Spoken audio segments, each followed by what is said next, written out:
Welcome to Fiction Audiobooks. If you enjoy the content, like and subscribing would be greatly appreciated. If you have any recommendations for novels, comment below. Please join my Patreon at https://www.patreon.com/fictionaudiobook. Chapter 162, The Fall of Mifune. I'm sorry. I cannot hand them over to you. Mifune didn't explain why. He simply, slowly, drew his sword. As a samurai, a swordsman, there were principles he had to uphold. He was not like the third Hokage, a leader who would readily sacrifice his own people for the sake of the village. The Land of Iron had no love for such leaders. This was the last domain of the samurai, and everyone here adhered to the samurai's code: a warrior dies for one who knows his worth. He didn't care if Uchiha Nagi was a rogue ninja. After so many days of contact, Mifune considered him a friend worth having. That was enough. Betraying a friend was not the way of the samurai. If he couldn't even uphold the principle, he would have never become the sword saint of the Land of Iron. You're courting death. The fourth Raikage, A, was now truly enraged. He tore off his weighted clothes and tossed them aside. Raikage-sama. Darui tried to intervene. After all, Mifune's status in the Land of Iron was equivalent to Akage's in the other great nations. Killing him was no different from assassinating a Kage and could easily escalate into a war between their two countries. However, the fourth Raikage was not a man easily calmed. His explosive temper flared, and he attacked, intending to beat this arrogant old man until he screamed in pain. Boom. A crater appeared where A had been standing. He had already charged forward. From the very first move, the fourth Raikage displayed unparalleled speed. Without using space-time ninjutsu, he was so fast the naked eye couldn't follow, a speed that the body flicker technique couldn't even begin to compare to. Mifune's pupils constricted. He couldn't see him. He couldn't see him at all. The fourth Raikage was too fast, so fast his eyes could no longer track his movements. Boom. A's fist slammed heavily into Mifune's blade. At the critical moment, Mifune had relied on a warrior's instinct to block the heavy blow. What he found incredible was that his treasured sword, while not a divine weapon, could still slice a hair floating in the air, yet the Raikage's fist struck it without receiving so much as a scratch. Just how powerful was this man's body? Ninja were typically glass cannons, easily killed by a single kunai, but the fourth Raikage completely subverted that notion. Not bad, old man. The brutish fourth Raikage, his killing blow blocked, was not satisfied and continued his assault. Boom. Boom. Boom. The second punch, the third. With every blow he took from the Raikage, Mifune's body felt as if it were being struck by a sledgehammer. The fourth Raikage's strength was simply too immense. Not only was he fast, but his power was also terrifyingly heavy. To think that someone in the ninja world could train their speed and strength to such a degree. But, gradually, Mifune miraculously began to adapt. He recalled his spars with Nagi.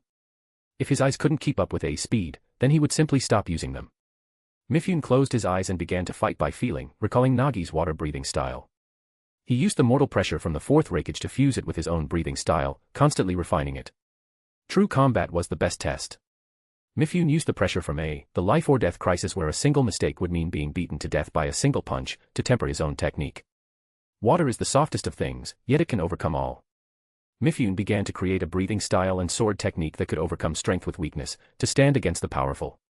But the fourth Raikage's brow furrowed the more he fought. He could feel the old man's power skyrocketing. At first, he had struggled to block even a single punch, but now he was becoming more and more difficult to deal with, as if he had already adapted to his speed and strength. Hiss. Finally, combining his decades of experience in swordsmanship with his newly enlightened breathing style, Mifune managed to draw a thin line of blood on the Raikage's arm. Suddenly, the fourth Raikage stopped. He looked at the blood on his arm, then at Mifune, his eyes cold. Old man, you dare use me for sword practice? You didn't really think I was just playing around with you, did you? Boom. The pressure in the area intensified dramatically. The ground cracked like a spider web. The fourth Raikage erupted with a massive amount of chakra, blue lightning crackling around his body. This was him getting serious, at 100%. Lightning release, chakra armor. I'm giving you one last chance. The fourth Raikage said, his face grim as he slowly took a few steps forward. Mifune shook his head. Do you know the biggest difference between a samurai and a ninja? It is the conviction they have held in their hearts for thousands of years. As the leader of the Land of Iron samurai, I must lead by example. Then go to hell. The fourth Raikage mercilessly cut Mifune off and launched his attack. With his lightning release chakra armor active, the fourth Reikage was even faster, his strength even greater. More importantly, his defense was now even stronger. This time, when Mifyun's sword struck him, it couldn't even break his skin. The Reikage, on the other hand, could completely disregard his own weak points, needing no defense as he attacked with abandon. Mifyun, who had been able to hold his own and occasionally return a strike, was now completely outmatched, struggling to survive in the face of the storm-like assault. Gradually, Mifyun began to falter. The fourth Reikage's attacks were simply too strong. After all, he was old, while A was at the peak of his life. Not to mention, A's strength was inherently superior to his. Boom. Lightning release, Liger Bomb. Mifyun was struck by A's punch, taking the full force of the blow to his body. He flew back dozens of meters, crashing through several small trees before smashing into the wall of his own home. The fourth Reikage stopped, his face cold as he walked forward step by step. Cough, cough. From the ruins, Mifyun struggled to his feet, using his sword as a crutch. He coughed up several mouthfuls of blood, which contained small fragments of his internal organs. With this last blow, I will kill you, and show you the consequences of sheltering a thief. The fourth Reikage had never been merciful to his enemies. The Land of Iron. A small, neutral country. During the Great Ninja Wars, everyone had found it too tough a nut to crack and had left it alone, but that didn't mean they were afraid of it, or that they couldn't defeat it. Cough. Come. I will use the last of my strength to receive the Reikage Dano's final blow. Mifyun raised his katana with trembling hands, gripping it firmly. Lightning release, guillotine drop. Sword style, mountain breaker. A flash of lightning shot past. The two of them now stood where the other had been. The fourth Reikage touched his chest in surprise, feeling the blood there. His lightning armor had been breached. His absolute defense, his lightning armor, had been breached. On the other side, Mifyun had already collapsed. With that last strike, he had given up on survival, putting everything he had into a single slash of his fused breathing style. Although he had been a fraction too slow at the critical moment and the Reikage had dodged, the edge of his blade had still sliced through the Reikage's lightning armor as if it were tofu. Is this how it ends? Mifyun's life flashed before his eyes. As a young man, his swordsmanship had been superb, and he had roamed the ninja world with high spirits, until he met the strongest opponent of his life, Hanzo. Reality had dealt him a harsh blow. His swordsmanship was inferior to Hanzo's, his intuition no match for a ninja's. Not only was Hanzo's swordsmanship better than his, but he had also coated his blade with poison. If Hanzo hadn't cherished his talent at the time, giving him the antidote and letting him go, the future sword saint would have been nothing but a pile of bones. Now, his swordsmanship had surpassed that of the Hanzo of the past, but by a cruel twist of fate, he had encountered a swordsman's nemesis, the Reikage. There were few who could stand against someone like the Reikage, a perfect fusion of speed and strength at the peak of human physicality. Especially when he activated his lightning armor, which raised his defense to the level of a Susanoo. How was a samurai who could only use a sword supposed to fight that? The fourth Reikage's speed, strength, and lightning armor, even the other Kage of the four great nations might not be able to defeat him. Some might mention Inoki's dust release, but if your eyes couldn't even track A's movements, how could Inoki possibly hit him? It's not an unjust death. Mifyun fell slowly, closing his eyes. He had one regret. If he had been given a few more years to master his technique, perhaps he could have cut down the Reikage in their next battle. But there were no what-ifs. A loss was a loss. Now, he would enter the land of the dead with endless regret. Sorry I'm late. A figure who had been gone for a long time appeared in front of Mifyun, catching him and preventing his head from hitting the ground. It was Uchiha Nagi. After spending a few days at the Waterfall of Truth and moving the island turtle from its original location, he had finally set off for the mainland. He had not expected to arrive just in time to see Mifyun fall. So fast. The last one this fast was the fourth Hokage of the Hidden Leaf, Minato Namikaze. I fought him once. A pity he died so young. The fourth Reikage narrowed his eyes, slowly walking towards Nagi. Your flying thunder god is as fast as his. But your body flicker still needs some work. Boom. With a tremendous roar, in less than a second, the fourth Reikage's heavy punch slammed into Nagi, but it only hit an afterimage. He had already teleported to the roof with Mifyun in his arms. Nagi felt a pang of guilt. It was obvious Mifyun had gotten into a fight with the fourth Reikage because of him. He took out a syringe of adrenaline and injected it into Mifyun's body. The dying man immediately regained a bit of his spirit, but it was only the last flicker of a dying flame. The fourth Reikage had already crushed his internal organs. With injuries this severe, unless he knew Tsunade's creation rebirth, not even a medical neem could save him. It's no use. I know my own body. I'm done for this time. But I have one last thing to ask of you. Mifyun coughed up a few more mouthfuls of blood, gripping Nagi's hand tightly, as if he had 1,000 words to say. "Mifune, my friend, take your time," Nagi said, closing his eyes. When he opened them again, they were Mangekyo Sharingan. He pulled Mifune into his spiritual world, just as Madara had taught Obito in the world of Genjutsu. This was different from Tsukuyomi, which was a forced pull that the victim, like Kakashi, could not break free from even if they knew what was happening. Chapter 163, Posthumous Sainthood. Inside the Mangekyo spiritual world, Mifune looked at his own body and sighed. He knew this was a spiritual realm. Once he left, he would return to the body of a dying old man. But it didn't matter anymore. He was an old man, after all. "Nagi, my brother," Mifune said with a sigh, "what happened to me was fated to be. You don't need to feel guilty. On the contrary, the battle with the Raikage allowed me to take the final step, to completely fuse the breathing style I just developed with my swordsmanship." Mifune's voice was filled with excitement. "Mifune, my friend. Don't speak yet. There isn't much time. I will demonstrate it for you now. As long as you remember it and pass this breathing style and swordsmanship down to the samurai of the Land of Iron, I will have no regrets in death. This is a fundamental breathing style that I have researched and improved. In the time we've spent together, I've noticed that the elemental breathing styles you possess may not be suitable for everyone. Even someone with a water affinity might not be a perfect match for the water breathing style." "Yes," Nagi nodded. Mifune's analysis was spot on.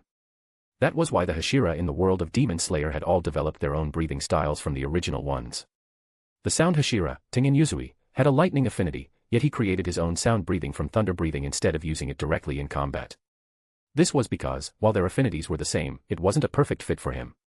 And from water breathing, Shinobu Kocho and Abanai Igiro had developed insect breathing and serpent breathing. At their core, they both had a water affinity, but their compatibility wasn't 100%. Mifune, using his decades of experience as a sword saint and his observation of Nagi's various breathing styles, combined with the practical situation of the samurai in the ninja world, had developed a foundational breathing style. This style could be used by people of any affinity, and the entry barrier was low.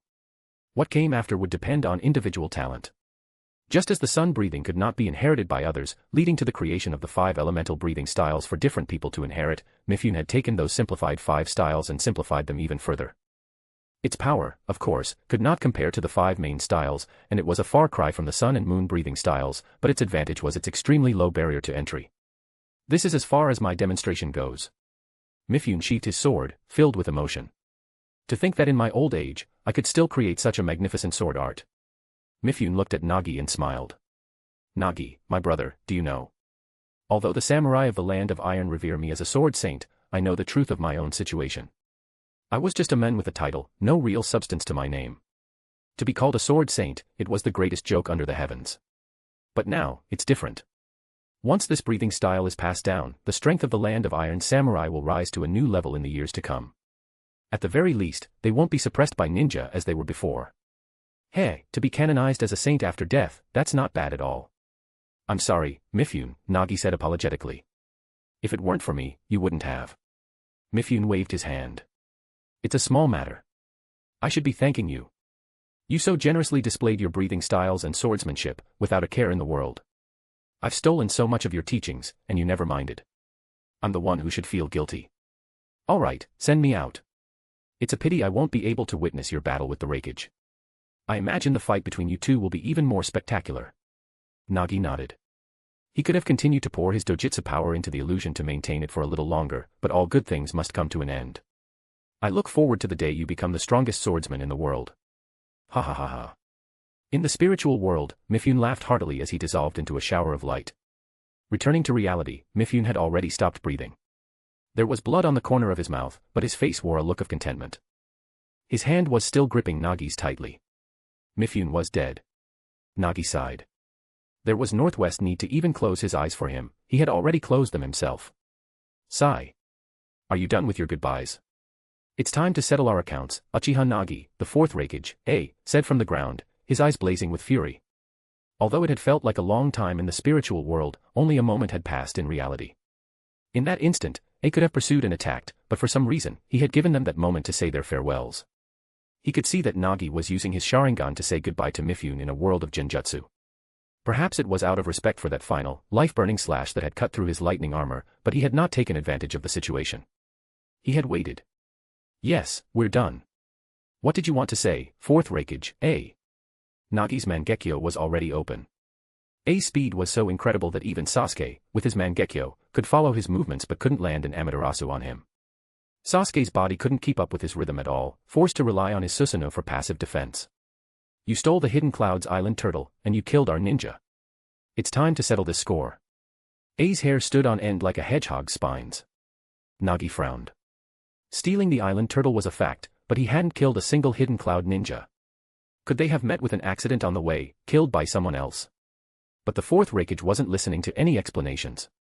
A murderous aura filled the capital city of the Land of Iron. The samurai outside could feel the overwhelming killing intent and chakra. But no one was foolish enough to charge in. The Land of Iron was more like a confederation. Mifune was the nominal leader, but he didn't have a legion of Kage guards protecting him like the leaders of the 5 great nations. Many samurai had already sensed that something was wrong and were beginning to gather reinforcements, but they didn't know that their sword saint, Mifune, was already dead. You bastard, the enraged fourth Raikage, A, teleported in front of Nagi in a tenth of a second, throwing a punch. But it only hit an afterimage as the rooftop shattered. Nagi, holding Mifune's body, placed it in a safe place to avoid it being destroyed in the battle, then teleported back to the battlefield with the Flying Thunder God technique. Flying Thunder God, second step. Minato Namikaze used that trick to beat me and Killer Bee by half a step back in the day. But only by half a step. He couldn't do anything to us, the fourth Raikage said with a smirk. In that past battle, his defense with the lightning armor active was not something a single kunai could pierce. And even without the lightning chakra mode, a kunai couldn't break through his physical body. Minato's most powerful jutsu was the Raiznan, which was completely ineffective against his lightning armor. And as for Killer Bee, even if he was in his human form, as long as he transformed into his tailed beast state, Minato couldn't hurt him either. The end result was that they couldn't catch or hit Minato, and Minato couldn't break their defense. So they just stared each other down. Fortunately, both sides were intelligent. After a few exchanges, they understood each other's strength and retreated without a pointless fight. Otherwise, while Minato couldn't have stopped them, he could have flown to their rear and slaughtered their ninja army. It's a pity he died so young and we couldn't have a second duel. But let me tell you, the Flying Thunder God technique won't be enough to beat me. As soon as the words left his mouth, A had already transformed into a streak of blue lightning, hurtling towards Nagi. How fast was lightning? The answer was, as fast as the fourth Raikage, A. Before Nagi could even blink, he was right in front of him. Faced with this speed that was almost like teleportation, Nagi could only use the Flying Thunder God technique once more. 1, 2, there are 3 kunai on the field, plus 2 he's secretly marked for the second step. I had already memorized all the coordinates. The moment Nagi teleported to another location, he had already charged over. And before he left, he had stomped hard on one of the kunai, destroying it. He's too fast. Nagi didn't dare to blink. In the instant it would take to do so, before his eyelid had even lifted, A could vanish from his sight. And letting him disappear from his field of vision was a terrifying prospect. Dealing with a Kage-level powerhouse like the fourth Raikage, who combined speed, strength, and defense, was extremely tricky. Many ninjutsu and breathing styles either couldn't hit him, couldn't break his defense, or lacked his raw power. But he couldn't just keep running. Nagi threw a kunai into the air. The fourth Raikage reappeared on a rooftop, and as he brought his fist down with a heavy blow, Nagi had already teleported into the sky, his hands beginning to form seals. Shuriken Shadow Clone Jutsu. I was a little confused. Can that thing even hurt anyone? Swoosh swoosh. A single kunai multiplied into thousands, released in a storm of metal. Everyone, fall back. A's guard, Darui, quickly retreated with his men. The metal storm was simply too vast. Mifune's residence was already in ruins. Between the Raikage's brutish charges and Nagi's metal storm, it had been completely torn apart. Nagi landed lightly on the ground, a scornful smile on his face. Warm-up's over. Now we begin for real. This entire estate is covered in my Flying Thunder God kunai. Let's see how you deal with that. He had already noticed A's little trick, destroying his markers to leave him without coordinates. Hey, too naive. Here's a few thousand for you. A few thousand Shuriken Shadow clones, with real Flying Thunder God kunai mixed in. Find them. Go ahead, I'd like to see you try. I made my Flying Thunder God kunai to look exactly like all the others, precisely so you couldn't single them out and destroy them. You bastard. Feeling looked down upon, the enraged Raikage, A, was the first to attack. Lightning release, Liger Bomb. The moment his punch landed, Nagi had already vanished. The ground was littered with kunai, so he easily teleported behind the fourth Raikage. Thunder Breathing, First Form, Thunderclap and Flash, 32-fold. Chapter 164, Chapter 164, Reikage, Meet My Giant Pinwheel. Thunder Breathing, First Form, Thunderclap and Flash, 32-fold. In a single move, Nagi unleashed 32 slashes, striking at the fourth Reikage, A, like a golden thunderbolt. But even Thunder Breathing, with its explosive speed, was still a fraction too slow against A's lightning release chakra mode. Or perhaps, it was that Nagi himself wasn't strong enough, wasn't fast enough. This exquisitely refined swordsmanship might have been enough to cut down any other opponent, but against the fourth Reikage, it was mediocre at best. As mentioned before, if the speed was sufficient, the power was lacking; if the power was sufficient, the impact was not. Nagi's Thunderclap and Flash, 32-fold, had just enough speed, especially after using the Flying Thunder God to ambush her from behind, but it lacked the power to break through his lightning armor. Clang! After a shower of sparks, Nagi's longsword shattered into several pieces. A, on the other hand, protected by his lightning armor, was completely unscathed. Instead of dodging or moving forward when Nagi attacked, A had turned and grabbed his hand. "Now you can't run, heh, A sneered. Lightning Release, Liger Bomb. Liger Bomb was a technique that concentrated lightning chakra into the elbow before striking the enemy. Like the monster's strength fist, it was a combination of ninjutsu and taijutsu. The fourth Reikage hadn't dodged precisely for this moment. Just as his elbow was about to slam into the person he thought would have his head instantly explode, his opponent swung his own bandaged left hand to meet the blow. "You're asking for death." The fourth Reikage could already picture the scene. His elbow would shatter the man's arm and then smash his body into a bloody pulp, either by piercing his chest or turning him into a fine red mist. But in that split second, he saw no fear of death in his opponent's eyes. Monster Strength Fist. Some had wondered what would happen if the Monster Strength Fist went up against the Reikage's power. In reality, the two had never truly fought. But one thing was certain: Tsunade's body, when using the Monster Strength Fist, was definitely more powerful than Nagi's. Her incredible physical constitution was proof enough. But while Nagi's body couldn't compare to Tsunade's, his left hand could be unleashed without any reservation. After all, its regenerative power was plain to see. Boom. A deafening crash echoed through the air. The Kage guards were nearly deafened, their ears bleeding from the shockwave. The ground around the Reikage and Nagi spiderwebbed outwards from the point of impact and then collapsed entirely. The Reikage was sent flying back hundreds of meters like a broken kite. The result of the exchange was clear: the monster strength fist had won. Reikage-sama. Reikage-sama, are you all right? The Kage guards were aghast, rushing over to check on the Reikage's condition. Darui, the Jonin with a Kekkei Genkai and the future fifth Reikage, stood grimly in front, ready to act as the Reikage's shield if Nagi decided to press his advantage. "Get back. I'm not dead yet." With a roar, A stood up from the rubble. The Kage guards breathed a sigh of relief. The Reikage's lightning armor was still active, which meant he wasn't seriously injured. But the powerful impact of the monster's strength fist had still caused him some damage. The Reikage wiped a trickle of blood from the corner of his mouth. There were no external injuries, but the physical shock had still hurt him. It was a minor injury, not fatal. Nagi narrowed his eyes. The Reikage's turtle shell was too hard, clearly on the same level as a Susanoo, and that was on top of his already incredibly powerful body. The most impressive example was his father, the third Reikage, who had taken a wind-style Rasen Shuriken with his bare body, without even needing his lightning armor. And after taking the hit, his body wasn't even pulverized, it didn't even need to be reassembled by the Edo Tensei. But could A reach his father's level? Probably not. Boom. With a loud roar, A charged forward again, this time even faster than before. His rage had pushed his strength to a new level. Nagi wasn't foolish enough to get into another punching match with him.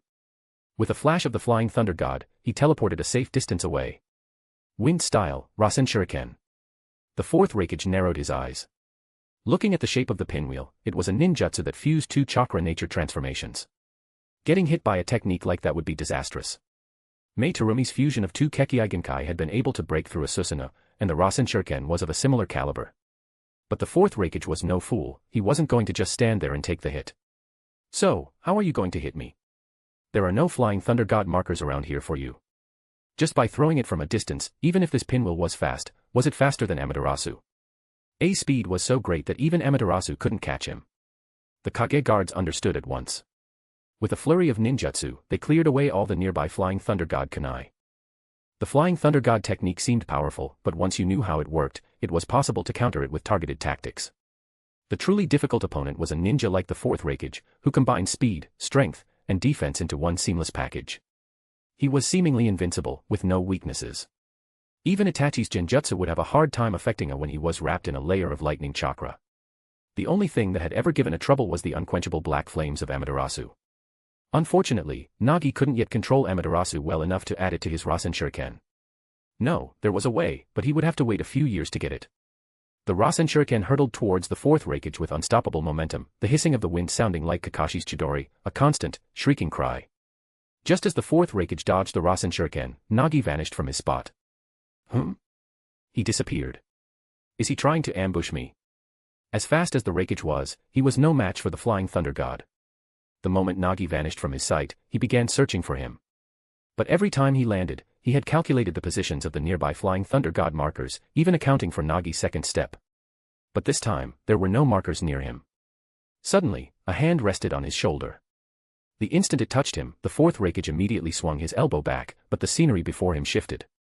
In less than a tenth of a second, not only had his attack hit empty air, but he had appeared in a different location. Before he could even process what had happened, a giant, hissing pinwheel, like a death symphony, slammed into him. Nagi had reappeared in another location, a faint smile on his face. Enjoy it.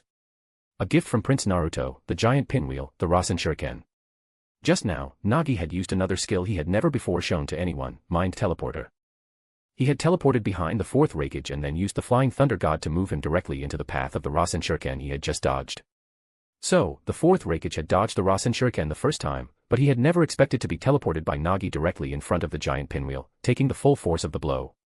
Arg, the fourth Reikage roared in agony. The giant pinwheel that would one day hit Kakuzu and make him its first test subject had now struck the fourth Reikage. The 220-centimeter-tall giant, one had to wonder if he was regretting his impulsiveness. He frantically poured out his chakra, trying to maintain his lightning chakra mode, because he knew that if his lightning armor broke, he would probably die. This pinwheel-like ninjutsu was making his sixth sense scream in alarm. Danger! Danger! The pinwheel carried him back for hundreds of meters, crashing through countless trees and walls before finally getting stuck on a giant boulder, giving him a point of leverage. Get off me! The fourth Reikage, his back against the giant rock and his feet planted firmly on the ground, finally found his footing. With a mighty heave, he pushed the giant pinwheel up into the sky. The pinwheel continued to hiss as it flew upwards, on a trajectory that might just take it out of the atmosphere and into the moon. After it was all over, the fourth Reikage was a bloody mess. Although his lightning armor had ultimately withstood the cutting force of the pinwheel, it had still broken at the moment he pushed it away. Even if it was only for a split second, the powerful and minute-cutting force of the wind style had still injured him. His physical durability was a far cry from his father's. His father was a peerless warrior who had single-handedly held off an army of 20,000 Land of Earth ninja for 3 days and 3 nights, and in the end, he wasn't killed, but had died of sheer exhaustion. For 3 days and 3 nights, Inoki probably couldn't have just watched him slaughter his ninja. The only possibility was that Inoki couldn't beat him, or couldn't hit him, and could only fly around in the sky in a frustrated panic. The two faced each other from a distance once more. In this round, the fourth Reikage was injured. Nagi was the victor. Actually, Nagi had considered using Amaterasu. But Amaterasu was only a burning flame that clung to its target like a maggot. If he hit the fourth Reikage with it, he would still be able to jump around for a long time. As long as his chakra wasn't depleted and his lightning armor was still active, Amaterasu couldn't harm him. So, in the end, he had chosen to use the Rasen Shuriken to deal with him. He hadn't expected his lightning chakra mode to be so powerful that it could even block the Rasen Shuriken. Swoosh swoosh. Just then, from all directions, an endless stream of figures appeared, surrounding the Reikage and his men. They were the samurai of the Land of Iron. Fourth Reikage, eh? Why have you come to our Land of Iron and killed our leader, Mifune-sama? A leading samurai demanded angrily, and the others echoed his sentiment. Land of Lightning, do you want to go to war with the Land of Iron? The Land of Iron is a permanently neutral country. Dozens of samurai surrounded the fourth Reikage. Someone had seen him fighting with Mifune and had gone to notify the others. Mifune's body had been placed by Nagi not far from the battlefield. However, the fourth Reikage completely ignored this bunch of rotten potatoes and smelly eggs. Even if 1,000 of them came, it wouldn't be enough for him to fight. The only one he was wary of was the Uchiha before him, who could use spacetime ninjutsu and break through his defense. Nagi was also hesitating. Should he finish off the fourth Reikage here? He didn't care about the consequences of changing the course of history, but the fallout would be. If the fourth Reikage died in the Land of Iron, the Land of Lightning would surely send an army to attack. He could, of course, just leave, but what would happen to the Land of Iron? He had just caused Mifune's death. Could he really bring disaster upon his country as well? Wouldn't that be going too far? He had stolen the island turtle. The hidden cloud ninja had died on their way back, surely because of him. Then A had come for revenge, and Mifune had stood in his way, only to meet a tragic end. Now, he had died because of him, and with his dying breath, he had entrusted him with passing down the breathing style he had worked so hard to create to the samurai of the Land of Iron. It was because of these thoughts that Nagi hesitated. Otherwise, he could have just finished A off with an Amaterasu before he had a chance to reform his lightning armor. And once A was dead, his Kage guards, including the seemingly powerful future Reikage, Darui, would be no match for him. He could kill them easily. But right now, the fourth Reikage was only injured, not seriously. That's why Nagi was hesitating. There was still a chance for both sides to back down.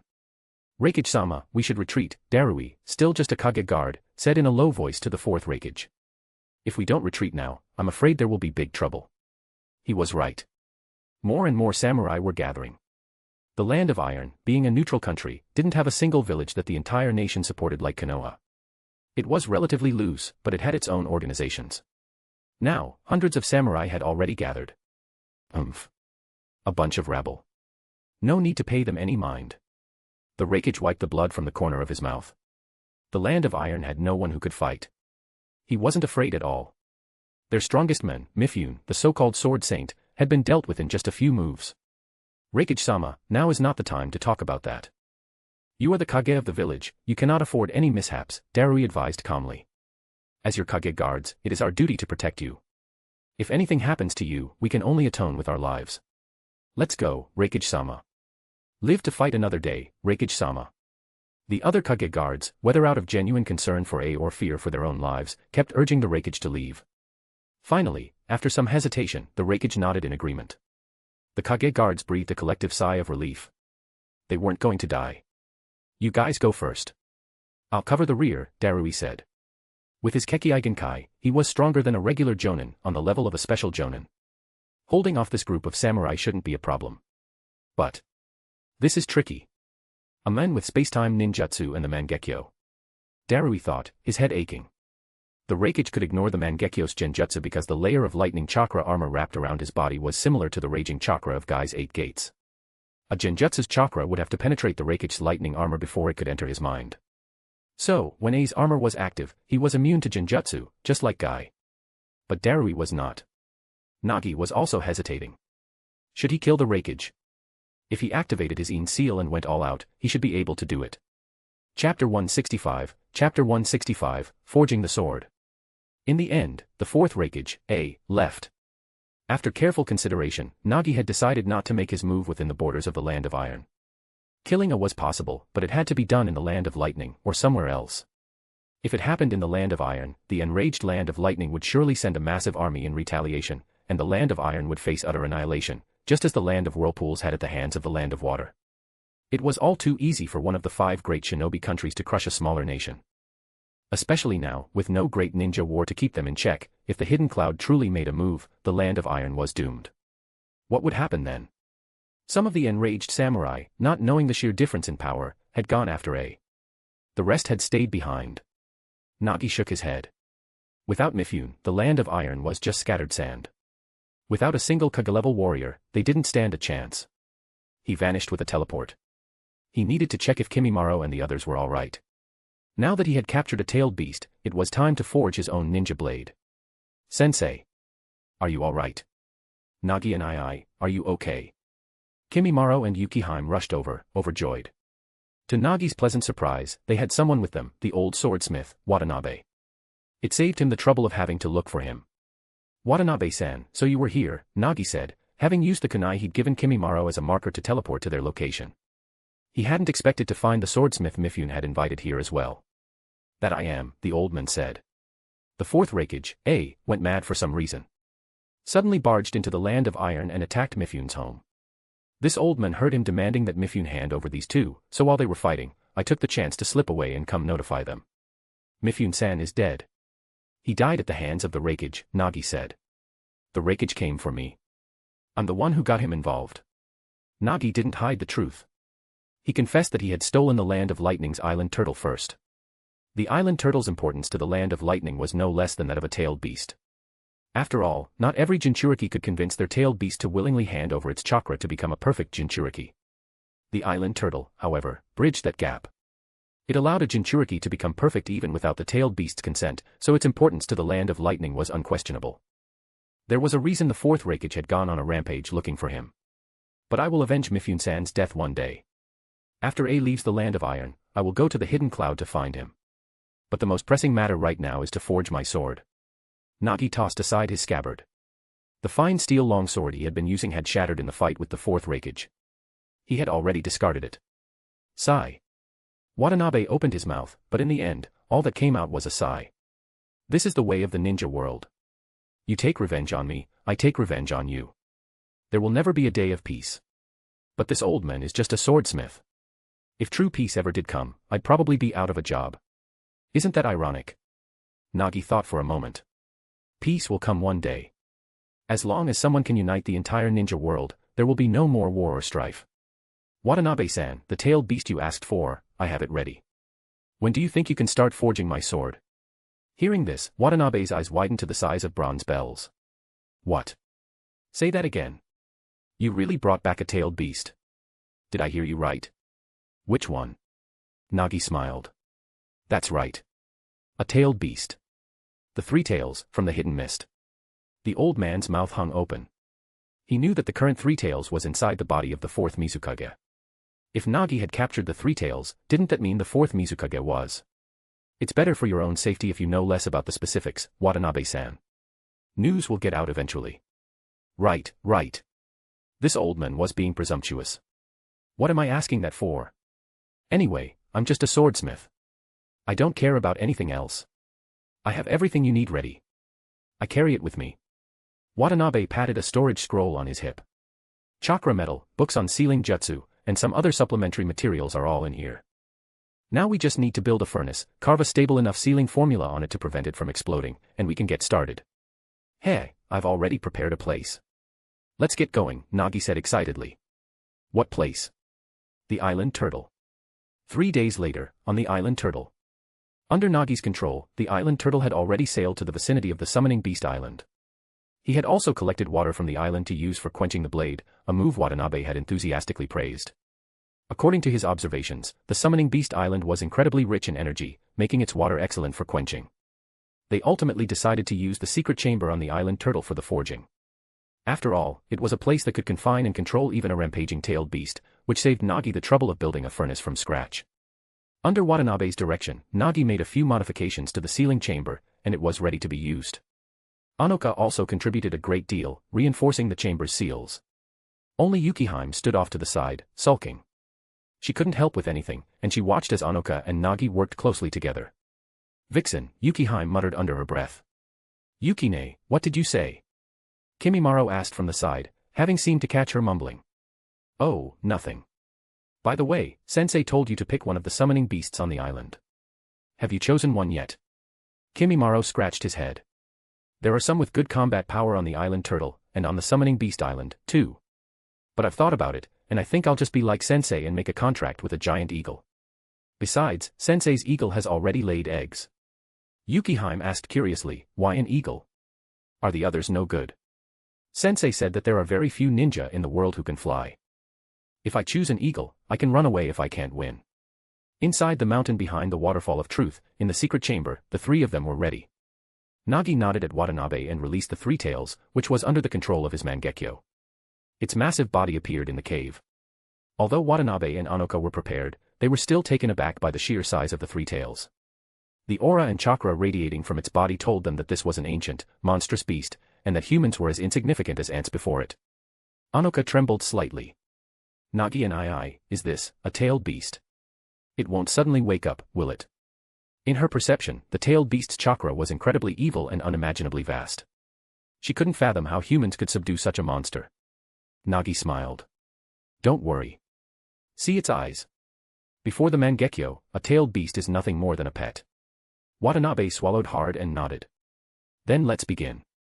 Nagi, my brother, take out your materials.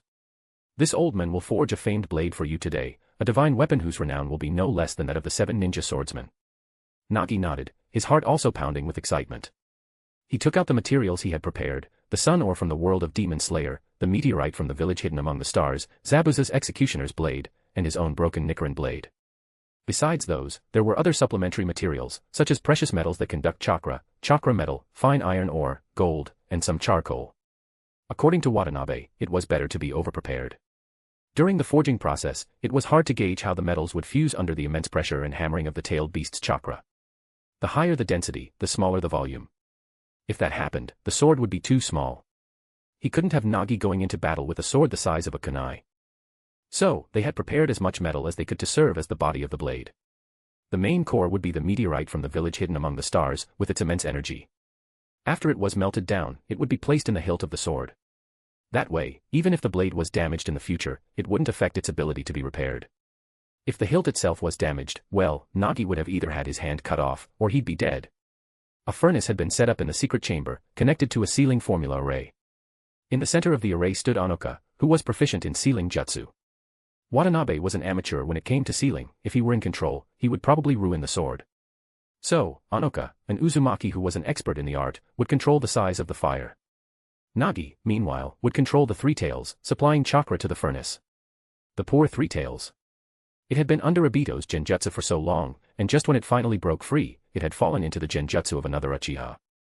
Alright, let's begin. Watanabe said, after placing the various materials into the furnace. He nodded at Nagi. Okay. Nagi opened his Mangekyo and commanded the three tails. Standing in the center of a sealing array, it began to pour out its chakra. A short while later, the immense chakra, converted by the sealing formulas in the array, began to flow into the furnace, melting the metals inside. Watanabe placed his hand on a switch, feeling the degree to which the metals inside had melted. Good, don't stop. The sun ore has already melted, and the Nichiren blade and the fine iron ore too. The old man said excitedly. Now all that's left is the meteorite. The energy inside it is too great. Once it melts, the energy will leak out. That's where the sealing jutsu comes in. We have to lock its energy in and fuse it into the sword blank. The secret chamber shone with a 7-colored light. The formulas on the walls were all connected to the furnace, incredibly stable. Once activated, not even a tailed beast could break out of this place. And so, they continued the forging process for several hours. Chapter 166, Chapter 166, The Divine Weapon, Raikiri. The meteorite is starting to melt. We're about to forge the sword blank. Watanabe said excitedly. After a long wait of 7 or 8 hours, the hardest material, the core component from the village hidden among the stars, the meteorite from outer space, had finally begun to melt. But then, in a stroke of either good or bad fortune, the three tails chakra began to be consumed at a furious rate.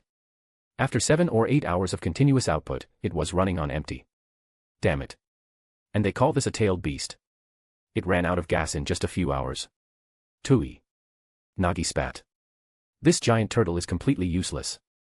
Looks like if I want to forge a divine weapon, I'll have to use the nine tails as fuel. Its chakra reserves are bottomless.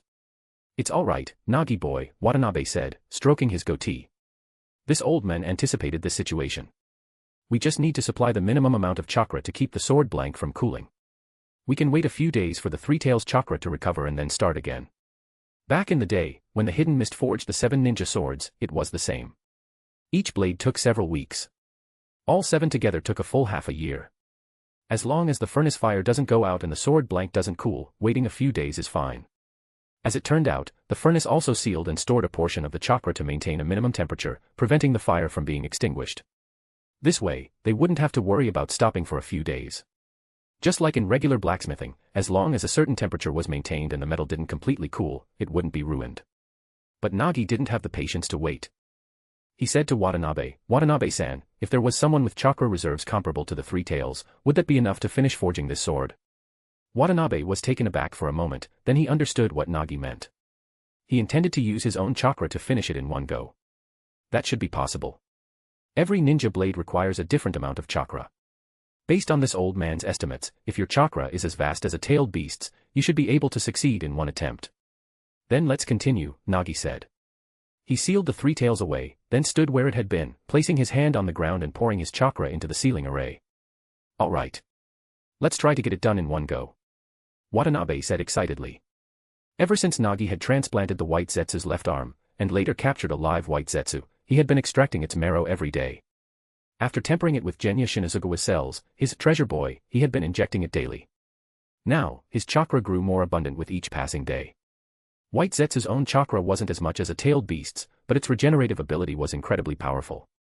However, a strange thing happened when white Zetsu cells were injected into the body of an Uchiha. An incredible biochemical reaction occurred. Just as Madara had fused with the first Hokage cells to obtain the power of all creation, when an Uchiha injected white Zetsu cells, their already mature, fully grown body would undergo a second stage of development, and their chakra would increase dramatically.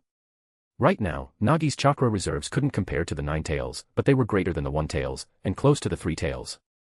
So, like a tailed beast, Nagi poured a continuous stream of his chakra into the furnace, leaving Old Man Watanabe staring in stunned silence. Finally, just as Nagi was debating whether to open his seal to continue supplying chakra, Watanabe suddenly shouted. "That's enough. The chakra is enough. The meteorite has completely melted. Now we begin the shaping and hammering." Watanabe excitedly circled the furnace, pressing here and there. Unlike the imagined scene of a blacksmith hammering a sword blank on an anvil, Watanabe was using the furnace's sealing jutsu to do the hammering. When he pressed a spot on the furnace, Anoka, following his instructions, would control the seal in that area, using the sealing jutsu to hammer and strengthen the sword blank inside. Then Watanabe would direct her to the next spot, and Anoka would nod and continue to manipulate the seals. The two of them worked in perfect harmony, with no need for Nagi to interfere. All right. The sword blank is formed. It's time to take it out, Watanabe announced excitedly. After it's out, the final step is to quench it in the water from the summoning island, which is full of natural energy. Then the sword will be a success. Just then, the sky outside the sealing chamber suddenly filled with dark clouds. Then, 1,000 bolts of lightning descended from the heavens, striking the outside of the sealing chamber. Boom. The ground shook violently. Nagi felt it, and Watanabe's face changed drastically. "So the legends are true," he said, his face pale with shock. "They say that when a divine weapon is born, the heavens will send down lightning, as if trying to prevent such an object from appearing in the mortal world. This is bad, Nagi boy. The next part will be dangerous. As soon as the sword blank comes out, the thunder tribulation will destroy it. You have to find a way to block the lightning and keep it from destroying the sword, or all our work will be for nothing." Nagi nodded. "Don't worry, Watanabe-san. Watch me." He closed his eyes for a moment. When he opened them again, the Ein seal on his forehead had been released. Ein seal, release. Susanoo. At that moment, the lightning had already split the mountain open. The roof of the sealing chamber was blasted apart, and Nagi's Susanoo just managed to block the blow. "It's coming out. The sword blank is coming out. You have to hold on, Nagi boy," Watanabe shouted excitedly. Nagi gritted his teeth. Each bolt of lightning was more ferocious than the last. Even the Susanoo's absolute defense, which was like a turtle shell, couldn't hold. Wait a minute, a turtle shell. A flash of inspiration struck Nagi. He released the 3 tails once more. Then, before the next wave of lightning could strike, he cloaked the 3 tails in his Susanoo, imitating Madara cloaking the 9 tails. Boom. The final wave of lightning, a flash of light so bright it could be seen for hundreds of miles, like the tribulation of a Mahayana stage cultivator, struck the Susanoo-clad turtle with its full force. The 3 tails let out a pained shriek, and the smell of burnt flesh filled the air. But the turtle, the most defensive of all creatures, its shell reinforced by the Susanoo, had withstood the tens of millions of volts of lightning from the heavens. Just then, Old Man Watanabe's ecstatic voice came from below. "Nagi boy. The quenching is complete. Your sword is ready. Catch." A dark shadow flew towards Nagi. He caught it steadily. It was an unremarkable katana, its blade crimson and still steaming. But the moment it was in his hand, he could sense its extraordinary power. "Nagi boy, you can use it now to test it against the lightning in the sky. Now that the sword is forged, it won't be so easily damaged. The lightning in the sky has already weakened a lot. A baptism of lightning will be good for the sword." "All right." Nagi took a breath and coated his body in a layer of Susanoo. He wasn't the Raikage, a single bolt of lightning could turn him to charcoal. The dark clouds in the sky began to disperse. As the last bolt of lightning fell, Nagi leaped up, raised the divine sword in his hand, and swung it with all his might. Boom. Time seemed to freeze in that moment. The lightning was cut in two by Nagi and his divine sword, scattering in all directions. When Nagi landed, the lightning in the sky had completely stopped. Only faint dark clouds remained, as if the lightning storm had just been an illusion. "Success, Nagi boy. Success. Ha ha ha ha." Watanabe cheered. "That's great, Nagi and The sword is finally a success," Anoka said happily, wiping the sweat from her brow. She was also exhausted after controlling the sealing jutsu for more than 10 hours. "Give your treasured blade a name," Old Man Watanabe said, wiping away his own sweat. Nagi thought for a moment. "It has just cut lightning. Let's call it Raikiri. Nagi would never admit that he was bad at naming things. He just thought the name Raikiri sounded cool. Raikiri. A good name, Watanabe said, stroking his goatee. According to my observations, a part of the executioner's blade's regenerative ability has been successfully fused into Raikiri. In the future, any small nicks on the blade can be repaired by absorbing blood, just like the executioner's blade. But as for its other abilities, you'll have to explore those yourself.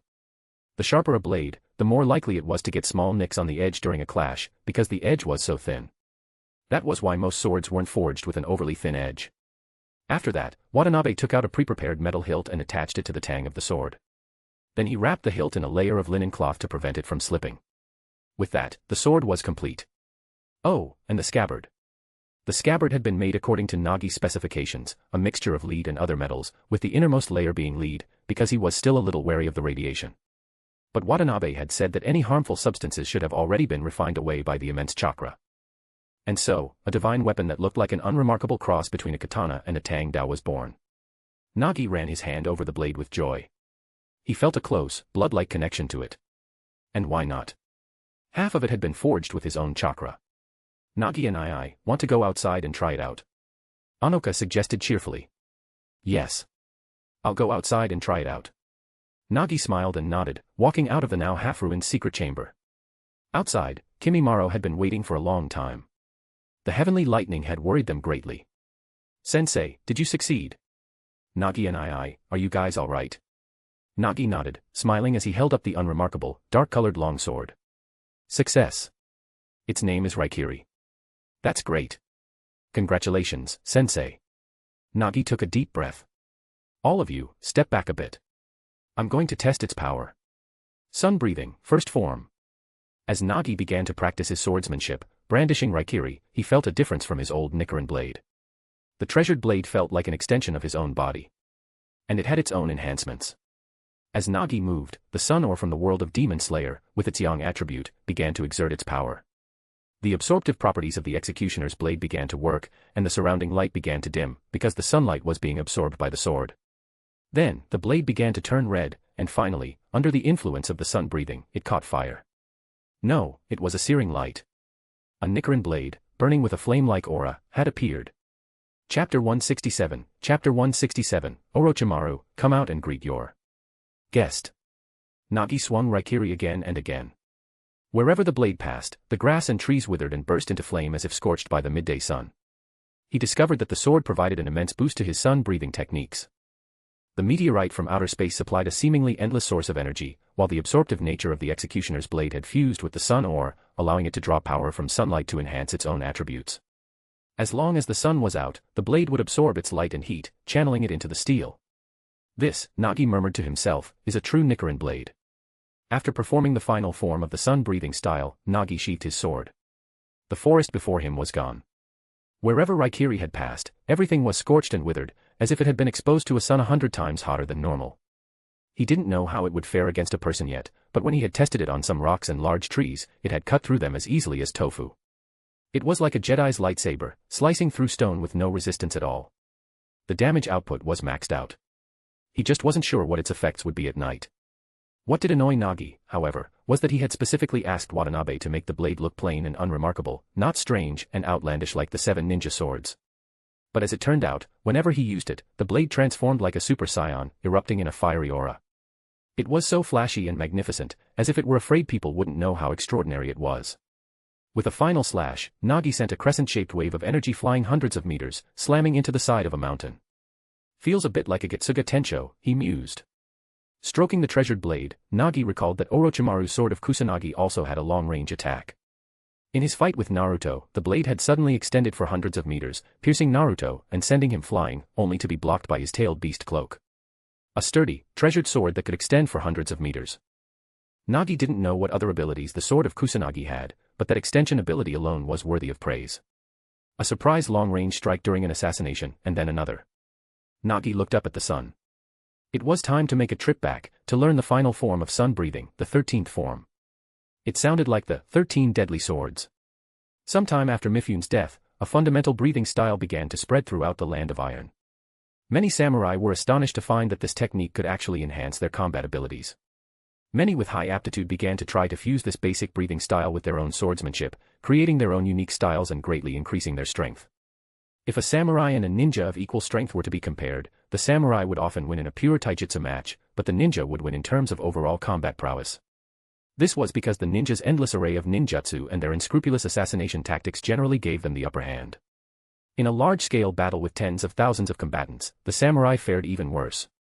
When a ninja army combined their efforts to unleash a barrage of ninjutsu, the samurai would often be defeated outright. But this fundamental breathing style greatly improved the overall strength of the Land of Iron samurai. In the past, samurai who wanted to survive, like Hanzo or the White Fang of the Leaf, often had to train in both ninjutsu and swordsmanship. A pure swordsman simply couldn't survive in the cruel and unscrupulous ninja world. Now, this breathing style seemed to offer a glimmer of hope to those samurai with unwavering conviction, if only a glimmer. It was said that this complete breathing style was passed down by Mifune, and some also said that behind this basic style were 5 other elemental breathing styles. And so the world came to know of the Konoha rogue ninja, Uchiha Nagi. He was currently staying in the Land of Iron, and because of his superb swordsmanship and immense power, he had been hired by the daimyo of the Land of Iron for a large sum of money to temporarily serve as a guard. Speaking of which, Nagi was a little troubled. The first year's interest payment on his debt to Kakuzu was almost due. If he came looking to collect, Nagi couldn't just cut down his creditor, could he? It wasn't that he was afraid of Kakuzu, but of his boss, Pain. As it happened, with Mifune dead and no Kage-level warrior to take his place, the daimyo of the Land of Iron had been scared out of his wits by the Land of Lightning. So, he had commissioned Watanabe to act as a middleman and hire Nagi to serve as a samurai in the Land of Iron. Nagi had originally intended to refuse, but the daimyo of the Land of Iron just kept adding more money. The daimyo offered so much that in the end, Nagi agreed. Besides, he needed funds to establish his own base, and the support of a country was more than just money. He could purchase supplies at the cheapest prices through the state, and use the country's connections to acquire rare items that weren't available on the open market. He could even openly recruit talented children in the Land of Iron as his students, to serve as reserve personnel for his future base, just like Orochimaru had done when he established his own village. So, after careful consideration, Nagi accepted the daimyo's request to stay in the Land of Iron. The daimyo, in turn, agreed to let him recruit orphans and take on students. However, he had not yet mentioned building a village, the time was not yet right. The Island Turtle and the Summoning Beast Island in the open sea had become Nagi's secret bases. He would occasionally use the Flying Thunder God to check on them. Most of the time, Anoka was in charge of the Summoning Beast Island. As for the Island Turtle, Kimimaro was guarding it. Yukihime, for some reason, had chosen to stay with Anoka. Nagi had already recruited a few young orphans in the Land of Iron and had taken them to the Island Turtle for Kimimaro to train. He would go over to check on them from time to time. "I'm going to the village hidden in the sound for a while," Nagi said, giving his final instructions to Kimimaro and Anoka. "You two look after the house. If anything happens, just notify me using the method I left you. If I'm too far away for the Flying Thunder God, just ride the eagle and fly away. Remember, people are the most important thing. Everything else can be abandoned." Who knew when the Land of Lightning would send people out to sea to look for the Island Turtle?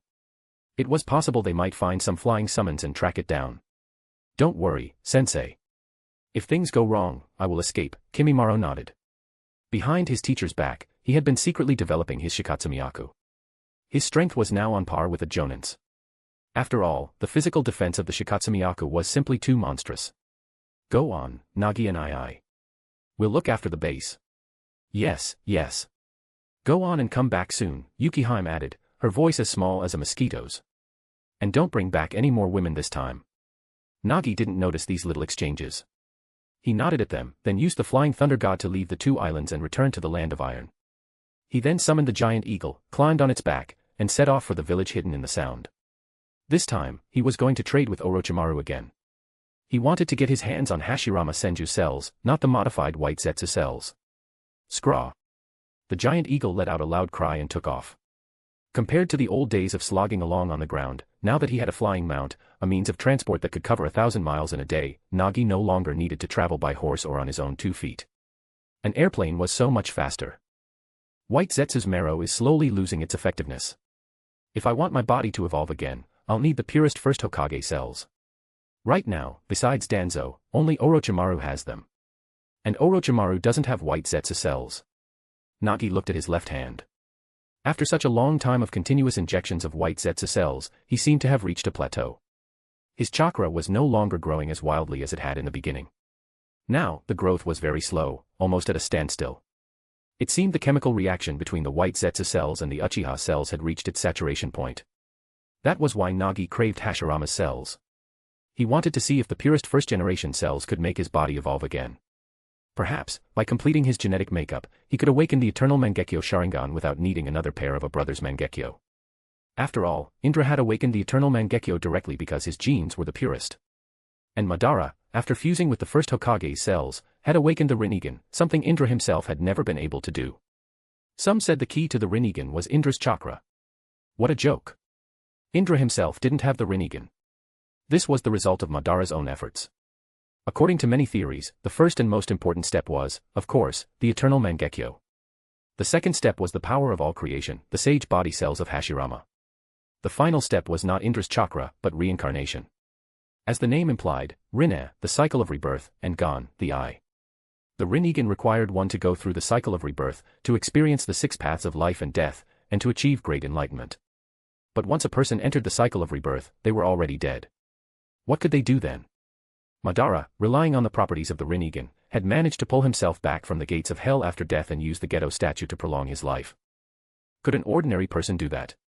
Even if they briefly returned from the cycle of death, they would just die again, because they wouldn't have the Geto statue to forcibly sustain their life. So, Nagi didn't hold out much hope for awakening the Rinnegan himself. Unless the old sage of 6 paths personally gave him the power of the 6 paths, his limit was probably the eternal Mangekyo. After a long flight, Nagi finally arrived above the village hidden in the sound. The various snakes in the forests of the land of rice paddies might be Orochimaru's eyes and ears, but the sky was a blind spot. And Orochimaru's Otogekure couldn't afford to maintain a 24-hour warning barrier like Konoha's. After all, it was a small country, a small village. Where would they get the funds and the barrier ninjutsu experts for that? Nagi leaped down, released the summoning jutsu to send the eagle back, and shouted. Orochimaru. Come out and play.